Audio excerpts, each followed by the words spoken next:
ತಮಿಳುನಾಡಿನಲ್ಲಿ ಮುಂದುವರೆದಿದೆ ಫ್ಯಾಂಗಲ್ ಆರ್ಭಟ. ಕೊಡಿಕೆರೈನಲ್ಲಿ ಧಾರಾಕಾರ ಮಳೆಯಾಗ್ತಿದ್ದು ಕಡಲ ತೀರದಲ್ಲಿ ಪ್ರಕ್ಷುಬ್ಧ ವಾತಾವರಣ ನಿರ್ಮಾಣವಾಗಿದೆ. ತಮಿಳುನಾಡಿನಲ್ಲಿ ಜೋರಿದೆ ಫ್ಯಾಂಗಲ್ ಆರ್ಭಟ.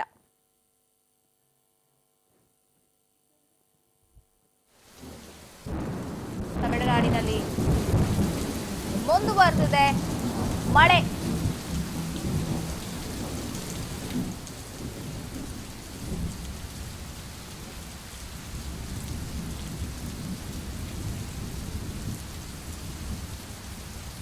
ಕಡಲ ತೀರವೇ ಪ್ರಕ್ಷುಬ್ಧ. ಚೆನ್ನೈ ಪುದುಚೇರಿಯ ಪ್ರಮುಖ ರಸ್ತೆಗಳು ಜಲಾವೃತ. ಎಲ್ಲಿ ನೋಡಿದ್ರು ನೀರೋ ನೀರು.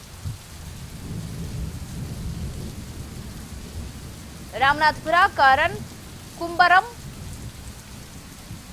ಇಲ್ಲೆಲ್ಲ ಮಳೆ ಆರ್ಭಟ ಜೋರಿದೆ. ಡಬ್ಲ್ಯೂ ರಣಿ ಸೇರಿ ಹಲವು ಪ್ರದೇಶಗಳು ಕಂಪ್ಲೀಟ್ ಆಗಿ ಜಲಾವೃತವಾಗಿದೆ.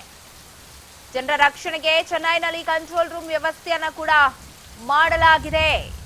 ಧಾರಾಕಾರ ಮಳೆ. ತಮಿಳುನಾಡಿನಲ್ಲಿ ಫ್ಯಾಂಗಲ್ ಆರ್ಭಟ ಮುಂದುವರೆದಿದೆ. ಪ್ರಕ್ಷುಬ್ಧ ವಾತಾವರಣ ನಿರ್ಮಾಣವಾಗಿದೆ ಕಡಲ ತೀರದಲ್ಲಿ. ಪಾಂಡಿಚೇರಿಯಲ್ಲಿ ಕೂಡ ತತ್ತರ. ಪುದುಚೇರಿಯ ಪ್ರಮುಖ ರಸ್ತೆಗಳು, ಚೆನ್ನೈನ ಪ್ರಮುಖ ರಸ್ತೆಗಳು ಜಲಾವೃತವಾಗಿದೆ.